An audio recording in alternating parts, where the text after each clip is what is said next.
This programme is entitled Interdisciplinary Creativity and Co-Creation, and this was developed by listening to you, the teachers and the artist educators. And I think it's really important that we know how to develop creative arts by not working alone within our comfortable parameters, but diversifying our approach. So this means finding opportunities to work with other areas of creativity to benefit ourselves as artists or our teaching practice. And by interdisciplinary, I mean combining your personal art form with something else, by taking a cross-curricular approach with the arts, or by working in collaboration with an artist or an arts organisation. So thank you very, very much for coming. And I'd like to introduce our second guest, Sian Fan, who is an interdisciplinary artist working in London, where she is currently, and I'm very jealous, artist in residence at the V&A Museum.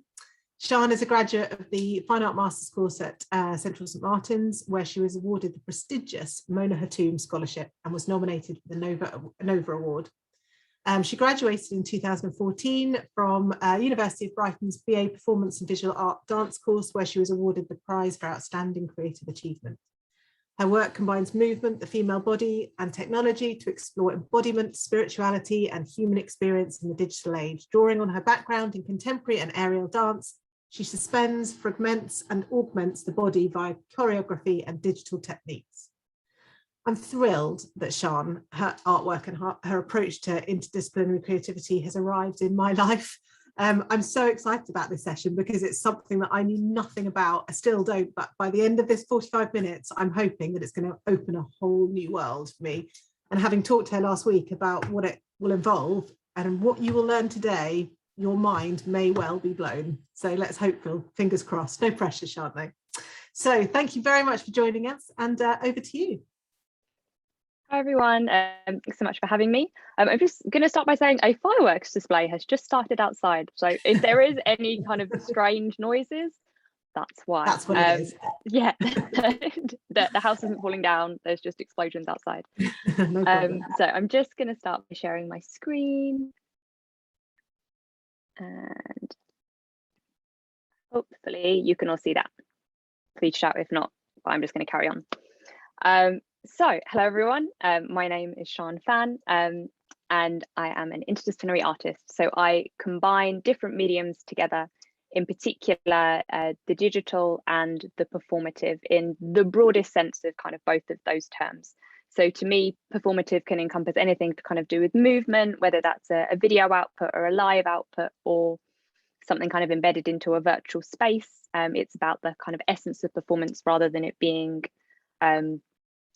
classical performance like theatre or dance, even though I do have a background in those areas. In terms of digital, I approach this in an equally broad way. I'm really interested in interrogating technology, in breaking it down into its kind of composite parts, and in pushing it to its kind of limits, be that its practical limits in terms of what something is functionally meant to do, or its conceptual limits in terms of pushing against the pre-established parameters within a particular arena, or the kind of dominant backing to that arena. But specifically today, we're going to be looking at discovering digital dimensions.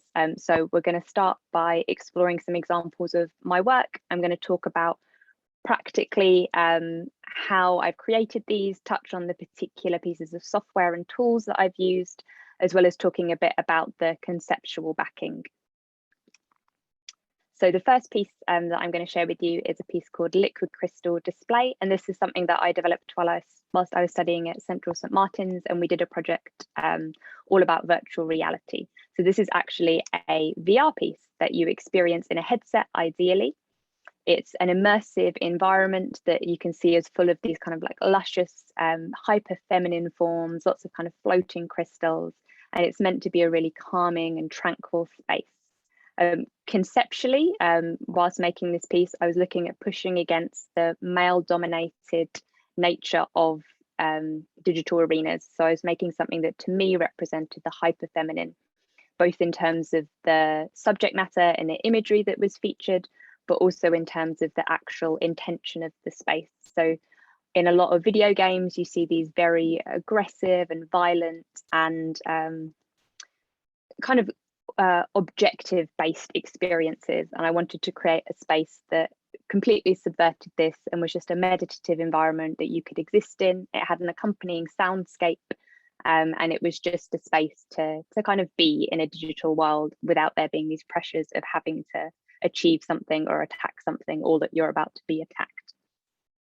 I then reconfigured the piece as a video work, just taking literally screen recordings, very low tech. Like I say, I like to kind of cross all spectrums, whether that's the VR at the very top end or just a kind of low res kind of glitchy screen recording.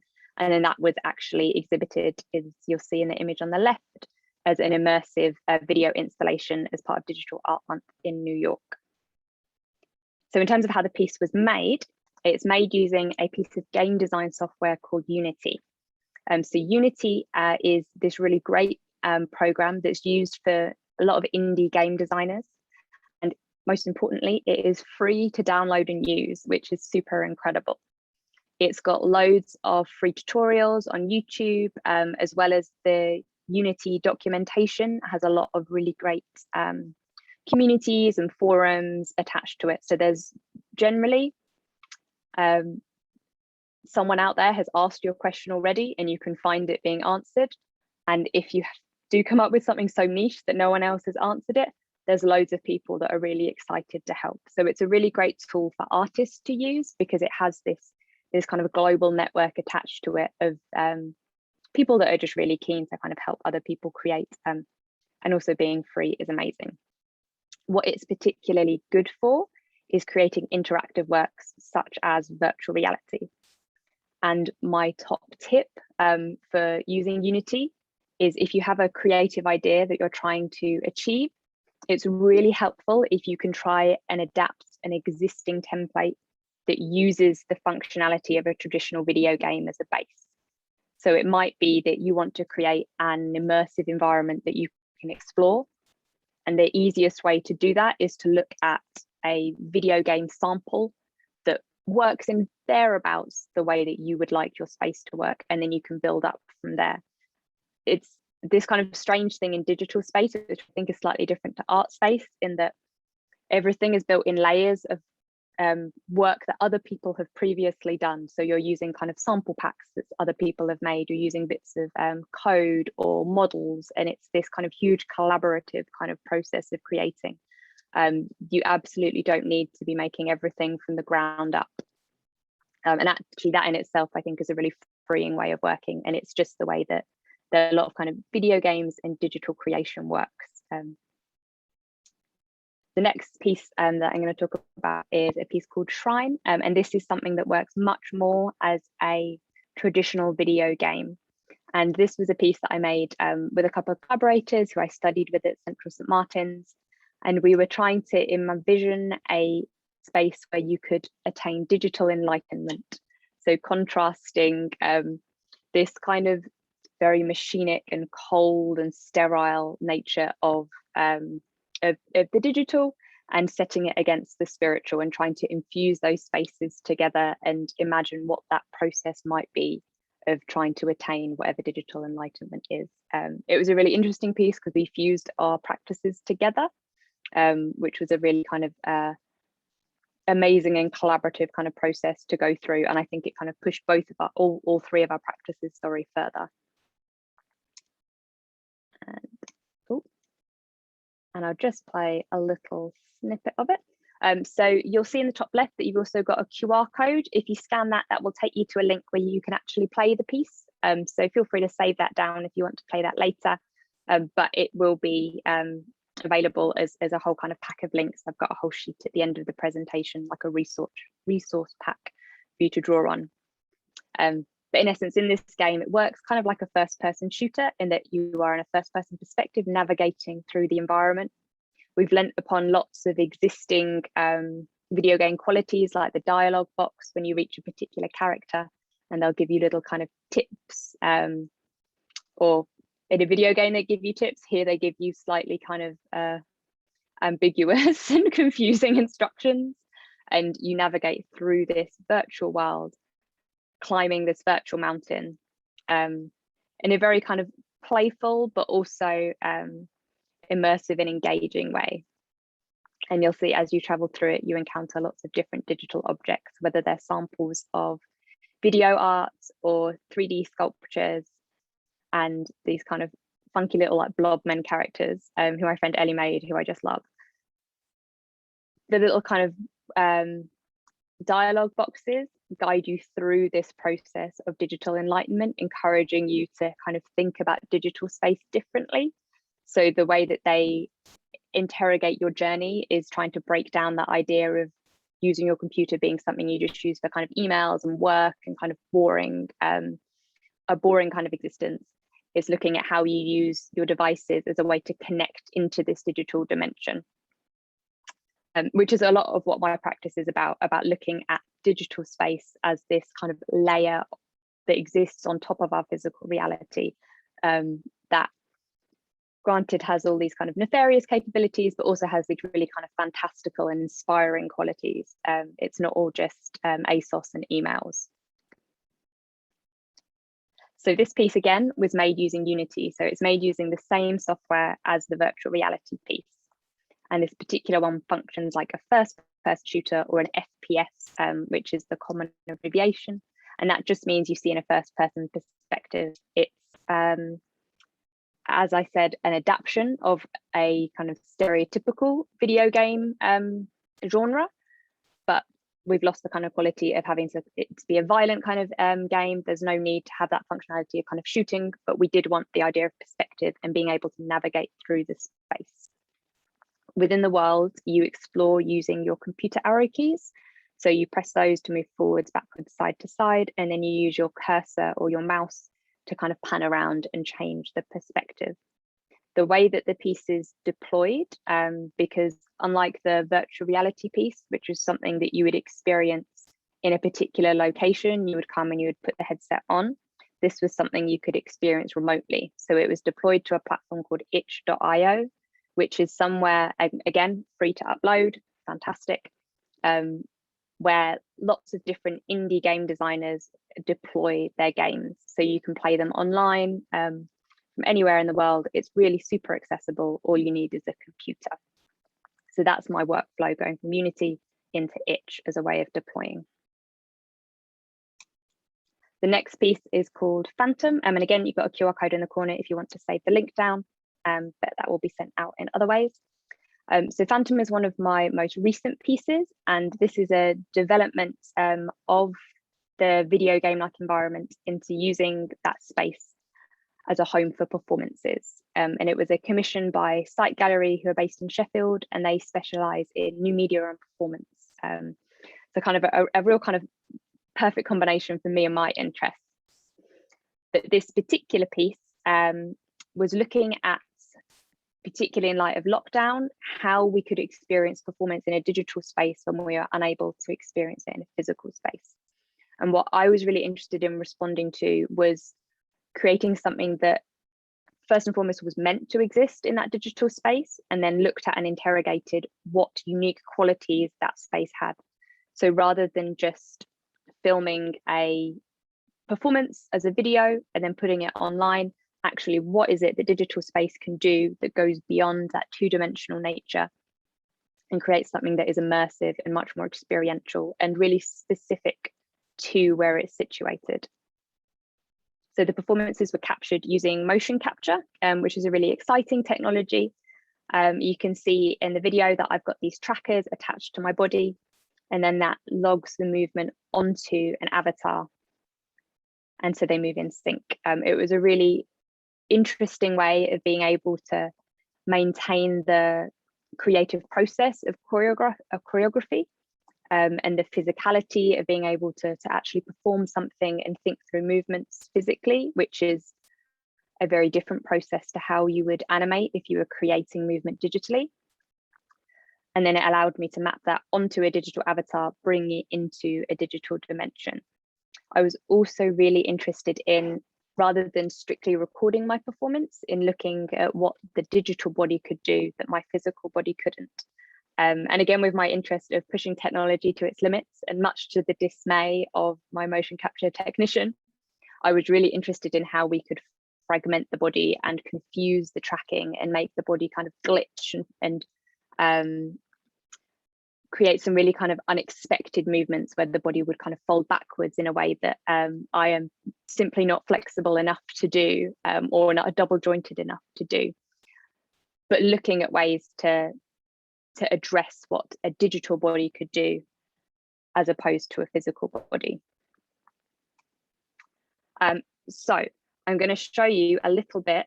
I had wanted to do this live, but I have video because internet would not allow it. But this should show you what the actual setup is of Unity. So you can see, for starters, you've got in the middle, this is the environment from Phantom. So the kind of snippets that you see here, that's the entire space. So you create a world when you're creating something in Unity, which in itself is a really exciting way of making something. Rather than just making something two-dimensional and sterile, you're making an entire universe. So you create your landscape, and you have lots of different windows. So this is where it displays all of the different objects that you've placed into your space. So anything that you place into your scene, which is what we call this setting for your world, almost kind of like a theatrical term, which is kind of nice. And then you have your files, which is where you store your project folders. So just like kind of a normal file on your computer. Let me just move my little video box so I can see this bit here. On the right hand side, you have the information boxes in the inspector, which show you the functionality of whatever you're doing. So for example, what you're seeing here, I'll just play that again, is how quickly you can change the landscape. So you can choose different brushes and you lift the kind of terrain up, or you can sculpt it and you can create all these different kind of rock formations or different structures. So you can completely change the feeling of what in this piece was essentially my stage. And then I filled the environment with lots of different digital plants to give it texture and to give it life. It was astonishing how long I spent cultivating this digital garden. I didn't realize it would take quite so long to grow digital plants. And you can also apply things called shaders. So these different textures that you see here, these kind of like almost holographic oil slick kind of lines, that's a shader. So you can completely change the look and feel of something super, super quickly. And for me, these were ones that I purchased from the asset store. So attached to Unity, you have the program in itself where you can create whatever it is that you're trying to make. But you also have attached an asset store, which you can see just here, where you can go and you can purchase different materials to use within your game. So that's another kind of reference to that collaborative way of making that is really inherent to video games and to digital. So you can customize a lot of these to kind of change the kind of color of them, or you can change the speed at which the pattern goes or the size of the pattern. It's kind of limitless, which is intimidating, but also really exciting.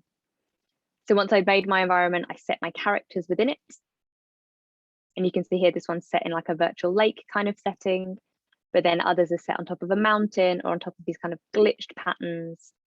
And it's just a really diverse presentation for these different characters. The capabilities of the technology are really, really super exciting. And this is a little snippet of the actual gameplay. So you can see you start from your first person perspective and you can navigate through the environment. Compared to Shrine, I've played with the gravity here, which means that you feel a lot more like you're floating in space, which was to give it that kind of eerie quality rather than feeling a kind of grounded experience of taking different steps. You kind of glide through like this disembodied drone that just appears in the space. And then as you travel through the environment, you encounter these different characters who perform 3 different sequences of digital choreography.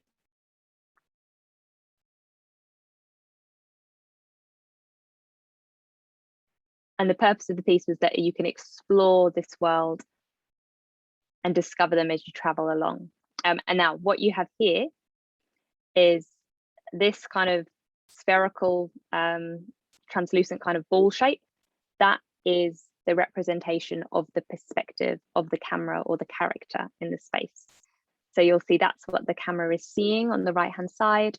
And in the center, that is the physical representation of the camera. So your first person controller or character doesn't have a body. You're just a kind of a set of eyes that floats through the environment. But this perspective will give you a little bit of an idea of actually how the viewpoint is traveling through the space.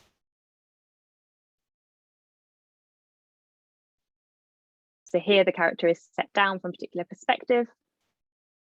And as it pans around, you can see that this kind of triangle view pans, and the perspective in the left-hand window equally moves with it. You can also put in different functions for your character's movement. So as well as moving backwards and forwards, you can also put in functions to jump, or in this instance, I put in a function to duck down, meaning that you could change your perspective and you could view from lower down if you wanted to be more immersed in a particular part of the environment, or if you wanted to get really kind of close up to a character whilst it was performing on the floor. So you can see that the ball is much more squished down, and now it's this kind of capsule size, which is the camera at full height. So there's lots of different ways that you can play with the perspective. Another functionality is the jump function. So that's really important if you have created an environment that you want your character to be able to explore. So here I've got a set of digital steps, which I'm doing a really bad job of jumping up. But the idea is that you can make it much more of a journey for your viewer, and that they have to kind of actively involve themselves in exploring the space. So the more that they give to the experience, the more they'll get out of it. If they put in the labor to kind of navigate these digital steps, they can discover whatever's at the top. And to me, that's a really interesting way of having people engage in digital experiences in a way that is more immersive and yes, more demanding, but just much more kind of rewarding at the same time. So this piece was also made using Unity, but combined with motion capture technology to enable physical movement to be moved into the software. This meant I could layer my physical performance into this digital space. And then ultimately, it was also deployed on Itch, the same as Shrine. So a lot of the workflows that you see kind of build upon each other and kind of layer complexity within them as the interactivity or the functionality gets more complex. But the building blocks are the same. They all start with Unity, and very often they all start with the same template file that I just keep using again and again to save myself some time. Sian, I think we've got some questions that might yeah, at this moment, if that's all right. Yeah, sure thing. There's a couple that I'll save for later, but Karen says, how much time would a beginner but digital savvy 16-year-old have to commit to a tester game? Does it need Unity to play? Hope this isn't a daft question. I'm 50 plus, would need my secondary students to work independently. No, not at all.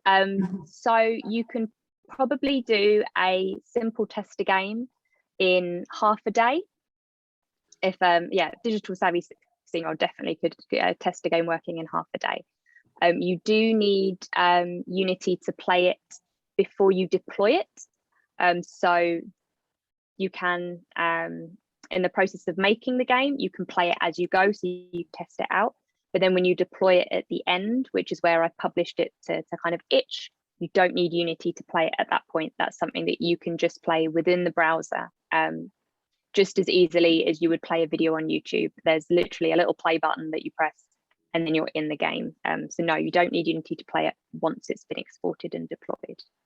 I think that was what Wendy's question was actually. Does your work need to stay in the Unity digital form, or can you export it into a different package?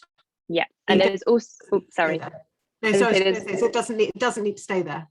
Not at all. So there's lots of different ways to deploy games. So for the first piece, the virtual reality piece, that one, because it was something that people would come to me to kind of play the experience, I didn't need to push it out to people, if that makes sense.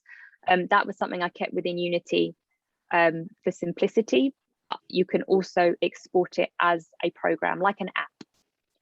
or like any computer program that you would download or get on your computer, you can publish it as a file that other people can download and open. Or the great thing about Itch is that you don't need to download anything, you can just play it in the browser. Great, thank you.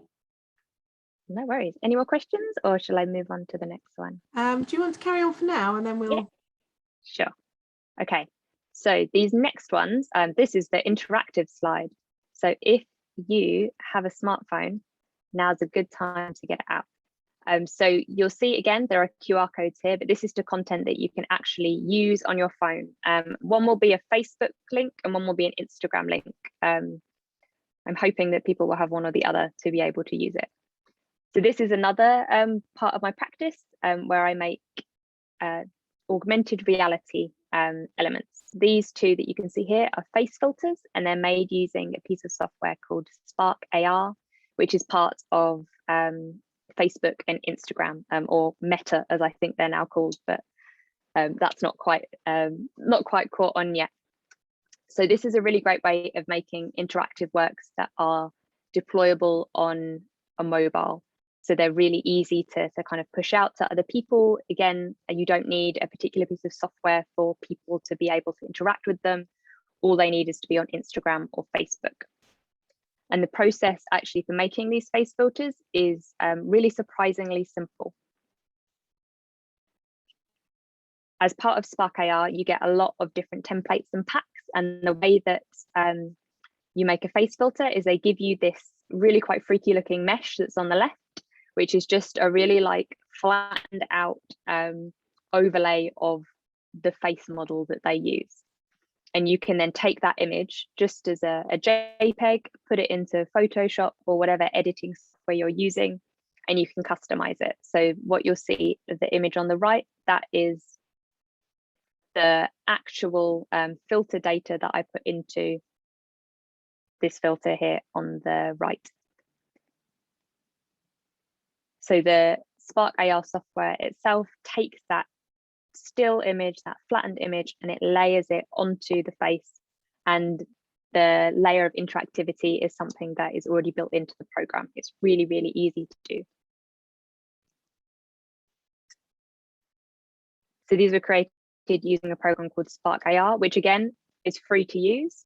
It has loads of tutorials and templates built into the program, so you can very easily take a template that's there already and just swap out an image or swap out an object to create something that's your own. And it's really fantastic for beginners because you can really lean into the kind of basic functionality that allows you to be creative. And you can really easily create these augmented reality filters. Here you are limited in where you can deploy to. You can only deploy to Facebook or Instagram or both. And that's because the tool is owned by that company. But it is a really popular platform to deploy. So it is a great place to be sharing work, and a really kind of interesting space to be putting out creative material. You can also create augmented reality sculptures. So again, there's QR codes on either side if you want to give those a scan, and then you'll be able to actually try out these AR pieces in your own homes. And here again, this is using Spark AR and using a very simple template where I think the Facebook one might have a little kind of star or something floating in the middle, and you just swap the model out and you place your own model in place of it. And then the fact that it tracks the kind of floor or tracks a kind of different surface is all built into the software. It's super easy to do. These pieces have actually been really great because I've been able to exhibit them internationally. They're practically far easier to ship than a physical piece. It's literally just a case of sending a QR code and they can be experienced all over the world.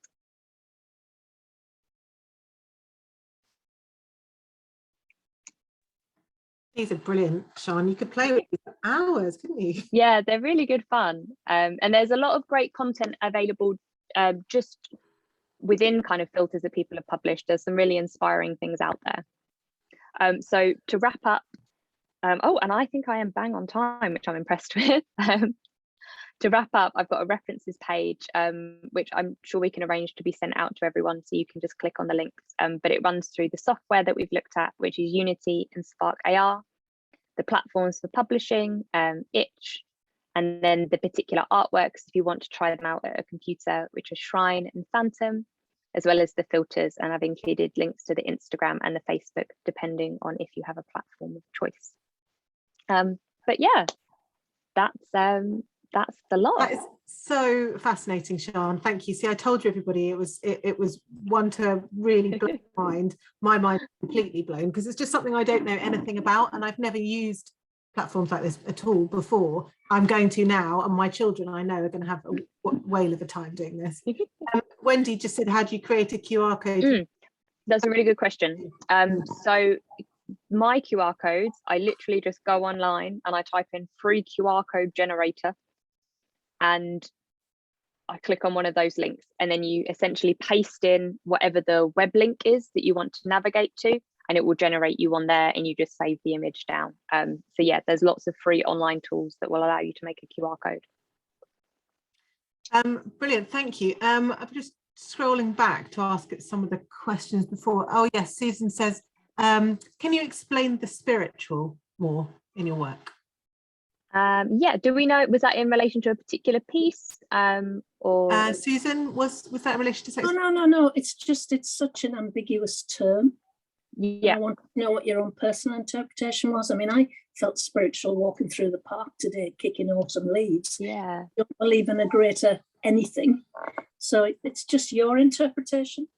yeah. So actually I use the spiritual as a really broad term, and I kind of substitute and flip between different terms, so the unconscious or the metaphysical or the spiritual, and generally I use it to kind of sum up any kind of experience that feels kind of bigger than being human itself. So a lot of my work is looking at what it means to be human in the digital age, and to me those particular kind of indescribable feelings are really what constitutes like humanity and being human. And you might prefer the word consciousness to word spiritual. Spiritual can be a bit of a loaded term, but to me they're all part and parcel. They're this kind of other layer of existence that we find very hard to comprehend, but is really kind of important to our sense of self.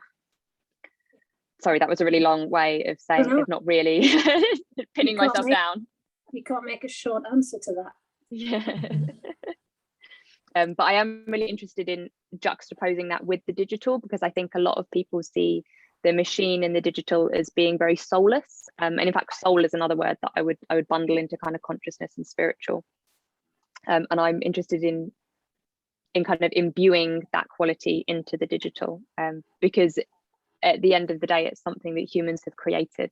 So there's no reason that it can't have that richness and that quality to it.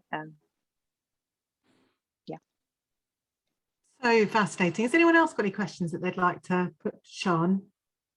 I think one of the things that I would be interested to know is how accessible or easy would this be to use with a class of students? I mean, I'm thinking particularly I'm from an art and design teaching background, and I'm wondering about whether it would be I think it's appropriate for sure, but how easy it would be, I guess.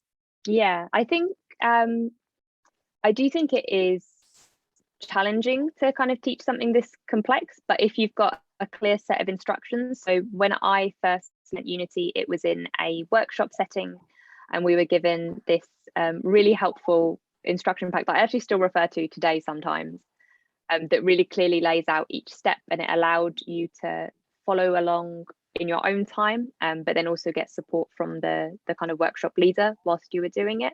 So I definitely think it's not unrealistic to kind of teach it in that setting, but I think having the right tools to enable classes to progress at different kind of speeds, I think is really important there, because you'll have some people that will jump right in and have no problem with it, and you have some people that will have to take it at a much slower pace. Yeah, and I think it's one of those things that probably as the teacher, you've got to be quite brave at saying, let's all kind of learn this together and get together, and actually you can guide them on the creativity element of it. But actually there'll be a lot of, I think Abby mentioned earlier, there'll be a lot of students in the class who will probably be much better equipped than us at gaming and doing various different things, because that's the world that they've grown up in. But I think that kind of confidence to just say, let's just have a go, have a play, and see what we can learn from each other, I think is a really nice way to do these things, because there's always going to be evolving technologies, isn't there, that the children are going to be one step ahead of us always. Yeah, absolutely. And I think what's really exciting is, even if you have that kind of basic framework of, we're going to make this particular kind of game, there's all this potential for people to create unique things within that. So albeit it might have this same kind of first person character or perspective to it, but no game will be alike. Everyone will make something completely different, which is what's really fantastic. Yeah, as and well I as think resources. so important. Yeah, yes. I mean, I think we're so used to seeing, particularly in primary and key stage 3, the children often making the same piece of work and responding in a very similar way, and I think it's really nice for them to be able to have that kind of license to do whatever they want, where they're learning. I think is really nice. Yeah, absolutely. And what's also really great about it, and this is just something that the digital definitely has over the physical, in that you don't need to be afraid to make mistakes, because you can just undo.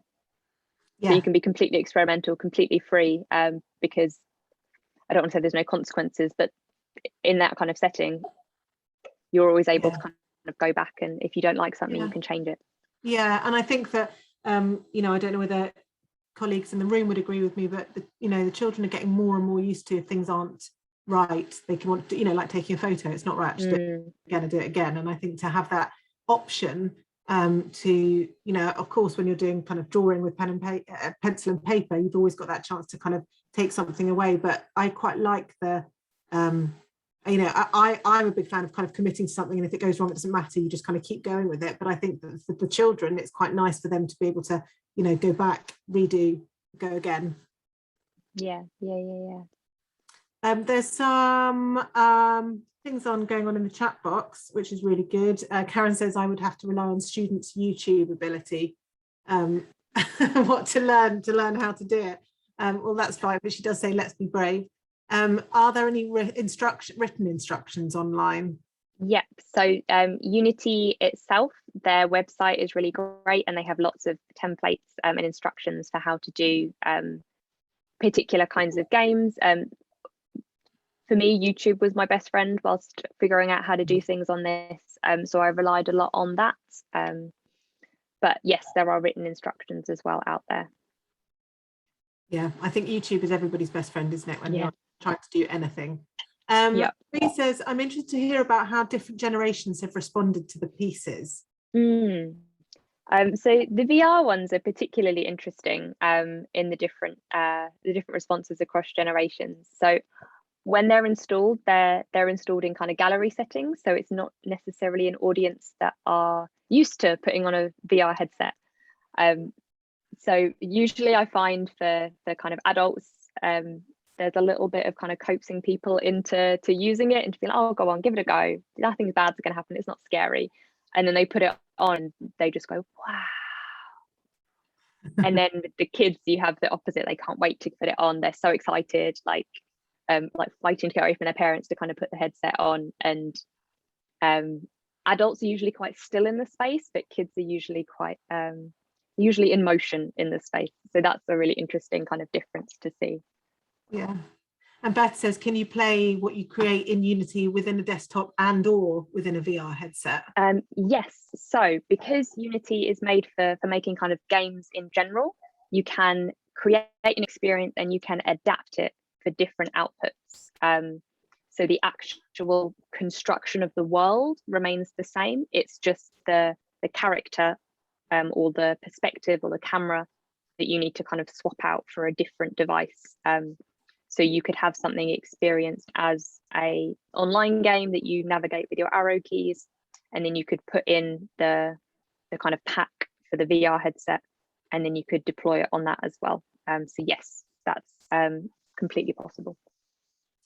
Brilliant. I think just as the last question, I remember a little while ago, I think it was Claire that asked about the sensor kit and whether they're expensive or not. Yes, they are expensive, and I do not own that one. So that particular one, the motion capture rig, so that is from a friend's company called Limbo Tech, and he has created a startup motion capture company that specialize in working with indie game designers or low budget films. And his setup is made using these things that are called Vive trackers, and they are made by the same company that actually make the VR headset, the Vive.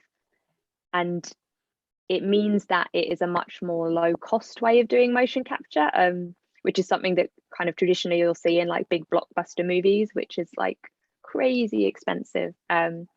And although this solution is not kind of cheap by any means, comparatively, it is much more accessible if you were doing a creative project and you had a bit of funding. It's not completely beyond belief to be able to work with something at that level.